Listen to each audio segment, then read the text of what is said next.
Online class में आपका हार्दिक स्वागत है। मैं प्रवीण कुमार चंदेल, सहायक आचार्य वनस्पति शास्त्र, राजकीय महाविद्यालय बाड़मेर।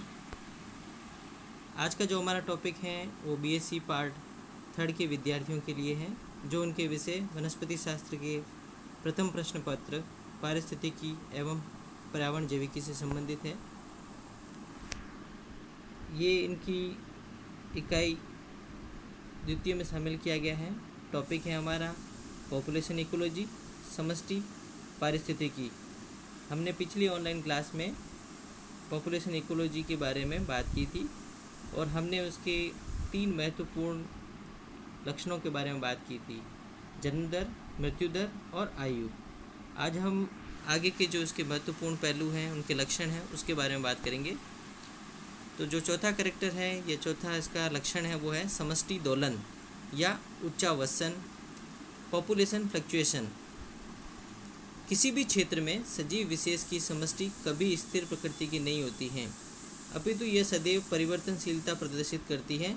समष्टि की सजीव संख्या सामान्य क्षमता स्तर तक पहुंचने के बाद इस स्तर के ऊपर या नीचे की ओर समष्टि घनत्व के बढ़ने या कम होने की प्रक्रिया को समष्टि दोलन या उच्चावसन, पॉपुलेशन फ्लक्चुएशन कहा जाता है।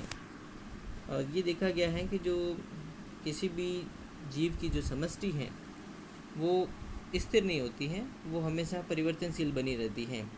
और एक उसकी जो कॉमन कैपेसिटी है या सामान्य क्षमता है, उस स्तर के ऊपर पहुंचने के बाद उस स्तर से ऊपर या नीचे की तरफ अगर उसके अंदर परिवर्तन देखा जाता है तो वो समष्टि दोलन कहलाता है। भौतिक वातावरण के कारण अथवा सजीवों की अंतरा प्रजातीय या अंतर प्रजातीय, ये दोनों टर्म्स हैं। अंतरा प्रजातीय, इंट्रा स्पेसिफिक, अंतर प्रजातीय, इंटर स्पेसिफिक पारस्परिक क्रियाओं के परिणाम स्वरूप ही समष्टि उच्चावसन होता है। समष्टि उच्चावसन प्रक्रिया निम्न 2 प्रकार की पाई जाती है। पहला प्रकार है ऋतुनिष्ठ उच्चावसन, सीजनल फ्लक्चुएशन। अनेक समष्टियों में उच्चावसन प्रक्रिया ऋतुओं के परिवर्तन द्वारा नियंत्रित होती है, क्योंकि ऋतुओं में बदलाव आने से वातावरणीय कारकों में भी परिवर्तन आता है। इसके परिणाम स्वरूप समष्टि सदस्य संख्या या घनत्व में परिवर्तन होता है। जैसे मच्छरों की संख्या बरसात में सबसे अधिक एवं गर्मियों में सबसे कम होती है। तो ये फ्लक्चुएशन आप ये देख सकते हैं कि सीजनल चेंजेस के कारण हो रहा है, ऋतुओं के परिवर्तन के कारण। दूसरे प्रकार का जो उच्चावसन है वो है वार्षिक उच्चावसन या एनुअल फ्लक्चुएशन। इस प्रकार की समष्टि उच्चावसन की प्रक्रिया वर्ष में एक बार होती है तथा वह भौतिक वातावरण में होने वाले वार्षिक परिवर्तनों के परिणाम स्वरूप अथवा समष्टि गतिकी, पॉपुलेशन डायनामिक्स या कुछ अन्य अंतर्जात इंट्रिंसिक कारकों द्वारा नियंत्रित होती हैं। प्राय बाह्य कारकों या भौतिक वातावरण में परिवर्तन के द्वारा नियंत्रित उच्चावसन प्रक्रिया अनियमित होती है एवं मुख्यतः एक या एक से अधिक सीमाकारी कारकों जैसे हवा, आर्द्रता व तापक्रम द्वारा नियंत्रित होती हैं। जबकि अंतर्जात कारकों इंट्रिंसिक फैक्टर द्वारा नियंत्रित उच्चावसन प्राय नियमित प्रकार के होते हैं एवं एक चक्र के रूप में परिलक्षित होते हैं। इसके उल्लेखनीय उदाहरण कुछ पौधों, मछलियों, कीटों व पक्षियों में देखने को मिलते हैं। समष्टि की उच्चावसन प्रक्रिया अनेक कारकों द्वारा प्रभावित होती है। प्रमुख जो इसके कारण हैं वो इस प्रकार से हैं। वातावरण में बदलाव उच्चावसन का प्रमुख कारण होता है। किसी रोग, महामारी या परभक्षण, प्रीडेशन की अनुपस्थिति में भी समष्टि घनत्व में बदलाव आता है। जब सजीवों की संख्या किसी भी स्थान पर धारण सामर्थ्य से अधिक हो जाती है तो अधिकांश सजीवों की मृत्यु हो जाती है एवं इससे समष्टि की संख्या में बदलाव आ जाता है।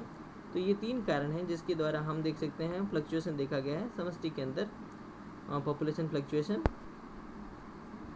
5वां जो लक्षण है वो है जैविक विभव, बायोटिक पोटेंशियल। सर्वप्रथम चैपमैन 1928 द्वारा जैविक विभव शब्द का प्रयोग किया गया था। उसके अनुसार सजीवों में प्रजनन की अंतर्निहित शक्ति को जैविक विभव कहा जाता है। चैपमैन ने इस शब्द का उपयोग अधिकतम प्रजनन की शक्ति को परिलक्षित करने के लिए किया। प्रारूपिक समष्टि का जैविक विभव प्रत्येक स्थिति में या सदैव ही स्थिर रहता है, चाहे इसकी संख्या में वृद्धि हो या कमी हो या इसकी संख्या स्थिर हो। तो उसका बायोटिक जो पोटेंशियल है वो हमेशा फिक्स रहता है। वृद्धिशील समष्टि में सजीवों की संख्या उनके विभवों के अंतर के परिणाम स्वरूप नहीं बढ़ती, अपितु यह तो पर्यावरण प्रतिरोध में कमी आने की वजह से बढ़ती है। प्रकृति में जैविक विभव तथा पर्यावरण के बीच संतुलन समष्टि में वृद्धि का निर्धारण करता है। तो ये देखा गया है कि अगर पर्यावरण अनुकूल होता है तो प्रजनन की क्षमता के हिसाब से उसके अंदर जो समष्टि की पॉपुलेशन है, जनसंख्या है, वो बढ़ती है। तो जैसे जैसे पर्यावरण प्रतिरोध कम हो जाएंगे तो समष्टि के सजीवों की संख्या में वृद्धि होती है। सभी प्रकार की सजीव समष्टियों में वृद्धि करने की जन्मजात क्षमता होती है। तो ये इनहेरेंट होती है। जब वातावरण की परिस्थितियां अनुकूल होती हैं एवं भोजन तथा रहने के लिए स्थान इत्यादि पर्याप्त होते हैं तो ऐसी स्थितियों में समष्टि की वृद्धि बहुत तेज़ी से होती है एवं यह समष्टि अपनी अधिकतम क्षमता प्राप्त कर स्थिर हो जाती है। जब तक पर्यावरणिक कारक अनुकूल एवं स्थिर रहते हैं तब तक यही स्थिति पाई जाती है।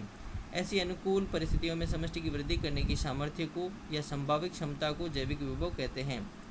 जैविक विभव को प्रजननीय विभव या रिप्रोडक्टिव पोटेंशियल भी कहा जाता है। तो इस तरह से हम ये देख सकते हैं कि वातावरणीय कारकों का काफ़ी प्रभाव पड़ता है समष्टि की जो सजीव संख्या है उनके ऊपर।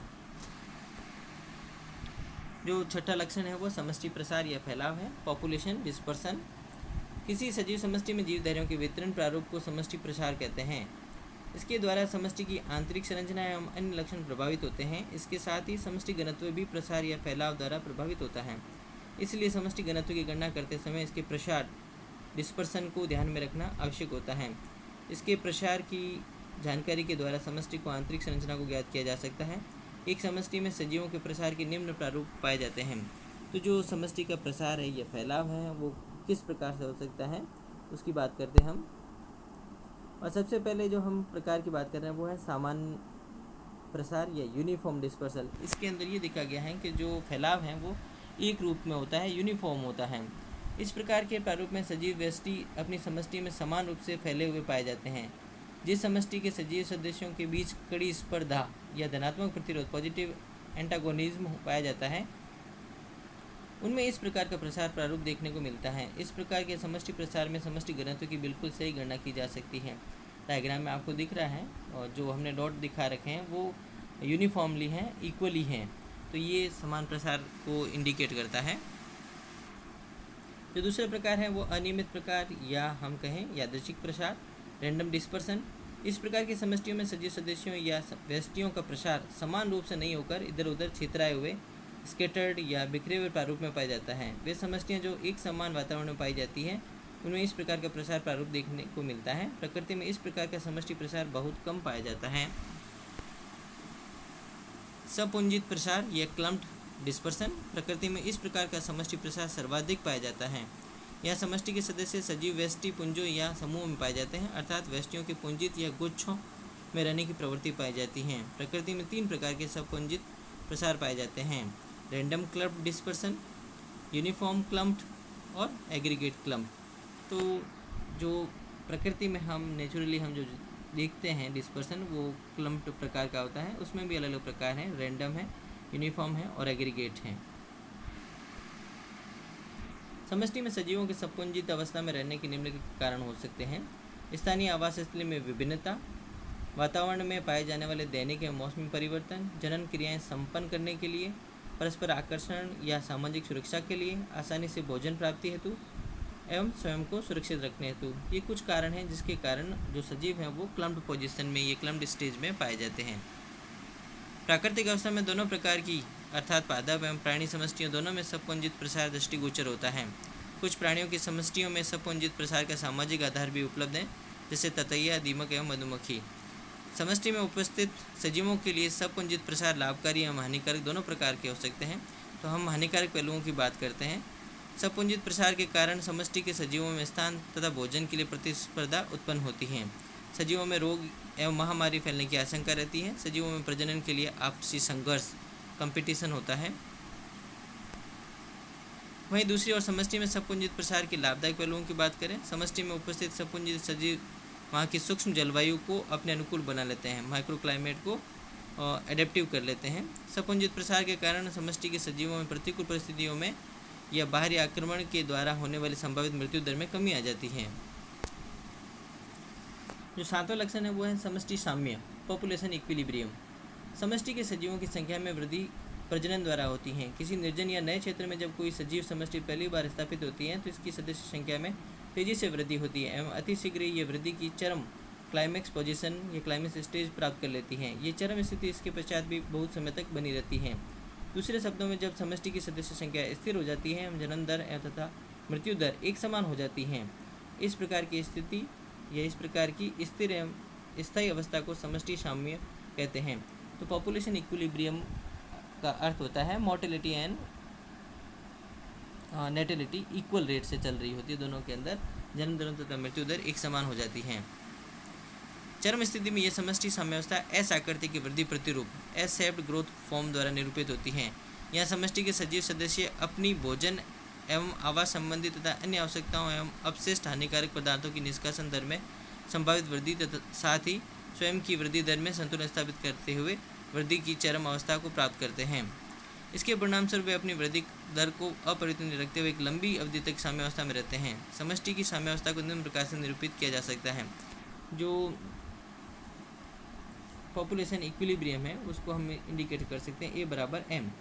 ए है ऑगमेंटेशन अर्थात वृद्धिशीलता या बढ़ोतरी, एम मोर्टेलिटी या मृत्यु दर। इस प्रकार समष्टि साम्य की आदर्श परिस्थितियों में यदि जन्म दर अधिक होती है तो मृत्यु दर भी स्वाभाविक रूप से बढ़ जाती है एवं जन्म दर के कम होने पर मृत्यु दर भी कम हो जाती है। इसलिए साम्यावस्था में समष्टि की स्थिरता या यथावत रहती है। तो साम्यावस्था स्थापित करने के लिए जन्म दर और मृत्यु दर दोनों इक्वल होनी आवश्यक रहती है। वृद्धि वक्रों की बात करें, ग्रोथ कर्व्स। जब किसी समष्टि में उपस्थित सजीव या पेड़ पौधे प्रजनन करते हैं तो वे अपनी समष्टि में नए सजीवों अर्थात इंडिविजुअल्स की संख्या में वृद्धि करते हैं। इस प्रकार एक प्रारूपिक की समष्टि में उपस्थित सजीवों की संख्या में वृद्धि होती रहती है तथा इसके घनत्व में भी बदलाव आता है। यदि वातावरणीय परिस्थितियां अनुकूल रहती हैं तो समष्टि में विशेष प्रकार के प्रारूपों द्वारा वृद्धि निरूपित होती है। इन प्रारूपों को वृद्धि प्रतिरूप कहते हैं।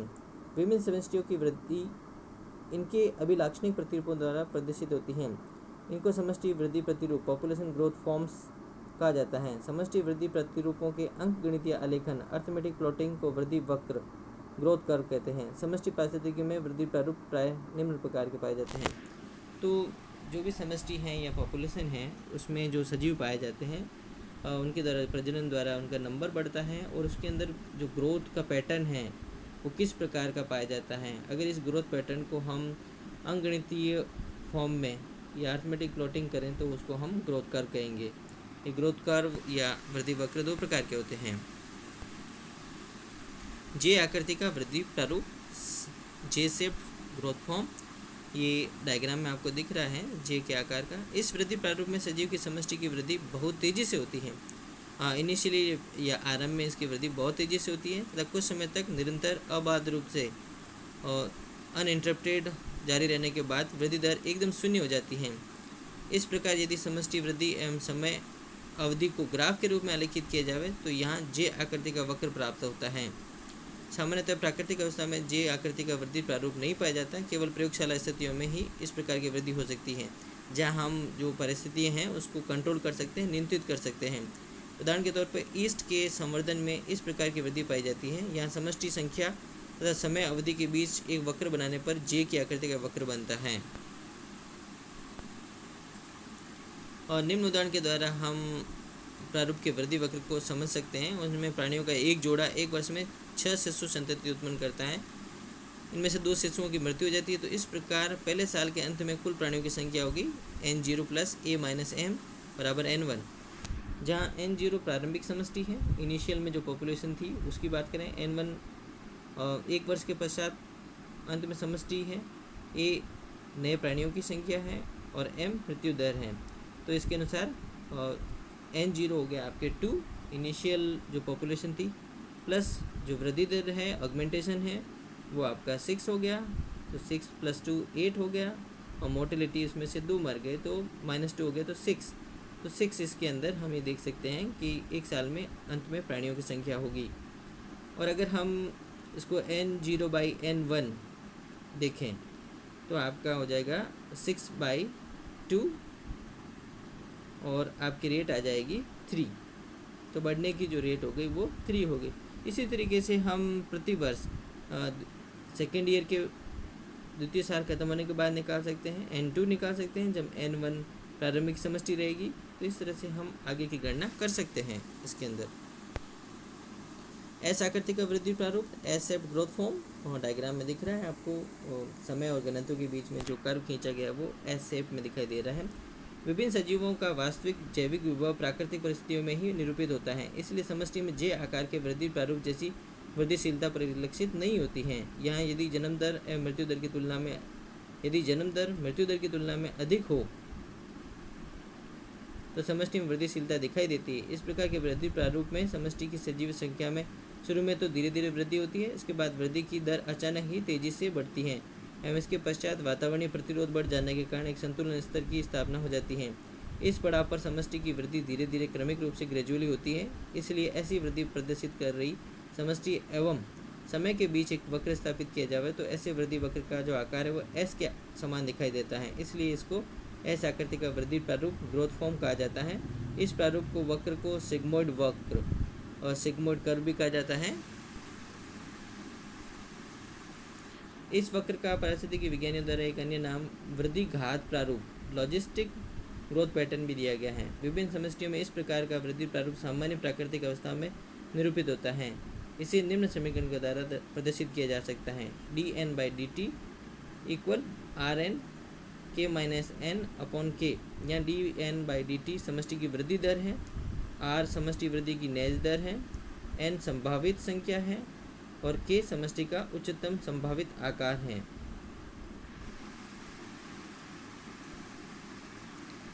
सबसे जो लास्ट में जो 8वां लक्षण है वो है समष्टि प्रकीर्णन, पॉपुलेशन डिस्पर्सल। समष्टि के सदस्यों या उनके प्रवर्तियों प्रोपेग्यूल्स जैसे बीज, बीजाणु, डिंबक इत्यादि का समष्टि से सुदूर या बाहरी क्षेत्रों में अभिगमन समष्टि प्रकीर्णन या पॉपुलेशन डिस्पर्सल कहलाता है। प्रकीर्णन की यह प्रक्रिया सजीवों अर्थात पौधों एवं प्राणियों के सुदूर क्षेत्रों में प्रसार एवं वितरण के लिए अत्यंत महत्वपूर्ण है, क्योंकि प्रकीर्णन के द्वारा सजीव उन स्थानों में भी पहुंच जाते हैं जो इनके लिए बिल्कुल नए एवं अनजाने होते हैं। निम्न महत्वपूर्ण कारणों के परिणामस्वरूप सजीवों में प्रकीर्णन संपन्न होता है। पर्याप्त मात्रा में भोजन की प्राप्ति के लिए, स्थान एवं आवास प्राप्त करने के लिए, स्पर्धा से बचने के लिए, प्रजनन के लिए, उपयुक्त मात्रा में जल, हवा एवं प्रकाश आदि की प्राप्ति के हेतु और अन्य महत्वपूर्ण भौतिक कारणों से। समष्टि में प्रकीर्णन निम्न 3 प्रक्रियाओं द्वारा हो सकता है, ई माइग्रेशन बहिप्रव्रजन, इम माइग्रेशन अंतःप्रव्रजन, प्रवास माइग्रेशन।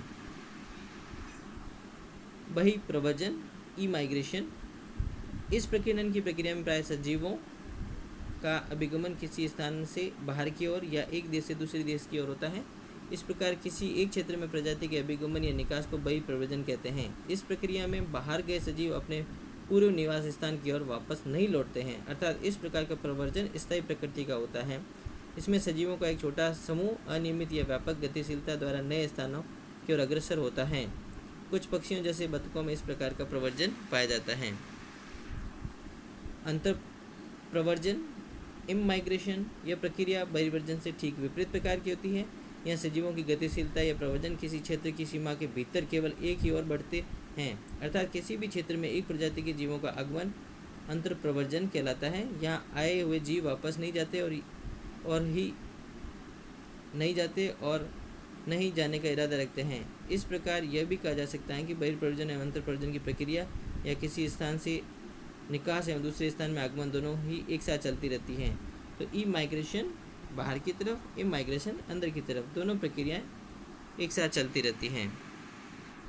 प्रवास या माइग्रेशन, प्रकृति में इस प्रकार के प्रकीर्णन के अनेक उदाहरण पाए जाते हैं। इस प्रकार के प्रकीर्णन में सजीवों में विशेषकर प्राणियों का अभिगमन एक स्थान से दूसरे स्थान की ओर होता है तथा कुछ समय पश्चात वापस में यह अपने पूर्व निवास स्थान पर लौट कर आ जाते हैं। यह अनेक प्रजातियों में पाई जाने वाली एक नियमित प्रक्रिया है। विभिन्न प्रकार के पक्षी प्रवास इस प्रकार के प्रकीर्णन का अच्छा उदाहरण है। जैसे साइबेरियन क्रेन की बात करें, साइबेरियन सारस, जो शरद ऋतु में सुदूर साइबेरिया से भरतपुर के घाना पक्षी अभ्यारण्य में आते हैं एवं सर्दियों के खत्म होने के बाद वापस चले जाते हैं। ये प्रतिवर्ष नियमित रूप से होता रहता है। ये लंबी यात्राएं प्राणियों में मुख्य रूप से प्रजनन एवं भोजन की प्राप्ति के लिए होती है। अधिकांश पक्षियों में प्रवास करने की प्रवृत्ति पाई जाती है। इस प्रवास में कुछ 100 मीटर से लेकर हजारों मीटर तक की दूरी पार की जाती है। चैंपियन पक्षी सबसे लंबी प्रवास यात्रा करता है। इस प्रकार के पक्षियों को प्रवासी पक्षी माइग्रेटरी बर्ड्स कहा जाता है। इसी प्रकार सोलोमन मछली एवं ईल मछली भी प्रवास की प्रवृत्ति पाई जाती हैं। इसके अतिरिक्त कुछ स्तनधारी जंतु, क्रैब प्रजातियों, सरीसृप प्रजातियों एवं कुछ तितलियों में भी प्रवास द्वारा दूसरे स्थानों की ओर जाते हैं। प्रवास द्वारा सजीवों को होने वाले प्रमुख फायदे निम्न प्रकार से हैं। अधिक मात्रा में आहार की उपलब्धता, जनन के लिए उपयुक्त स्थान की प्राप्ति। प्रवास के कारण सजीव प्रजातियां अधिक ठंडे व तूफानी मौसम से या अत्यधिक गर्मी से अपने आप को बचाव करने में सफल रहती हैं। प्रवास क्षेत्र में मौजूद अन्य प्राणियों के साथ जीन विनिमय का अवसर प्राप्त होता है। शीत ऋतु में प्रवास के द्वारा अपेक्षाकृत गर्म स्थानों में पहुंचकर इनको आहार ग्रहण करने के लिए अधिक समय मिलता है। इकोलॉजिकल एम्पलीट्यूड, पारिस्थितिक आयाम। विभिन्न सजीवों प्रजातियों के अंदर ये देखा गया है कि जो विभिन्न सजीव प्रजातियां हैं, वातावरण संबंधी उतार चढ़ाव को सहन करने एवं अपनी अन्य आवश्यकताओं की पूर्ति के मामले में एक दूसरे से काफ़ी असमानता प्रदर्शित करती हैं। एनवायरमेंटल फ्लक्चुएशन के प्रति अगर हम उनकी प्रक्रियाएं देखें, रिस्पॉन्स देखें, तो अलग अलग प्रकार का होता है। किसी प्रजाति द्वारा अपने परिवेश या पर्यावरण से विभिन्न जरूरतें पूरी करने एवं वातावरण के विभिन्न उतार चढ़ाव को सहन करने की क्षमता को पारिस्थितिक आयाम कहते हैं।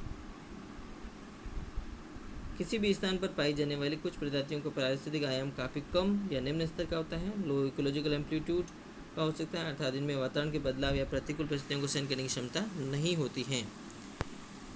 इसी प्रकार जबकि कुछ प्रजातियों की इस बदलाव के प्रति सहन शक्ति उच्च कोटि की होती है, अर्थात इनका पारिस्थितिक आयाम काफ़ी ऊंचा होता है। जिन प्रजातियों में उच्च स्तर का पारिस्थितिक आयाम इकोलॉजिकल एम्पलीट्यूड पाया जाता है, उनकी बाह्य एवं आंतरिक संरचना में सफलतापूर्वक जीवन यापन के लिए अनेक अनुकूलन लक्षण, कैरेक्टर्स ऑफ इकोलॉजिकल एडेप्टेशन पाए जाते हैं, जिनकी वजह से ये सजीव प्रजातियां अपने विशिष्ट आवासीय परिस्थितियों में सफलतापूर्वक जीवन व्यतीत करती हुई वंश वृद्धि कर सकती हैं। उदाहरण के तौर पर कैपेरिस, कैर एवं कैजुराइना में पाए जाने वाले मरुद्भिदीय अनुकूलनों के लक्षण, जीरोफिटिक जो कैरेक्टर्स पाए जाते हैं, जिसके कारण वो अपने आप को उस एक्सट्रीम कंडीशन के अंदर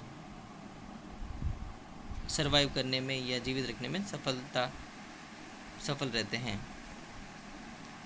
प्राकृतिक अवस्थाओं में एक ही प्रजाति के भीतर अलग अलग आकारिकीय प्रारूप, डिफरेंट मॉर्फोलॉजिकल फॉर्म मिल सकते हैं, जिनको पारिस्थितिकी प्रारूप या प्रारूप, इकोटाइप्स एवं पारिज कहा जाता है। तो ये दो प्रकार देखे जा सकते हैं, एक है आपका पारिज और दूसरा है आपका पारिस्थितिकीय प्रारूप। इकोफिन्स और इकेट्स और हैबिटेट फॉर्म्स, एक ही सजीव विशेषकर पादप प्रजाति के ऐसे समूह जो अलग अलग वातावरण में उगने के कारण सूक्ष्म या गौण विभिन्नताएं प्रदर्शित करते हैं, उनको पारिज या इकेट्स या इकोफिन्स कहते हैं।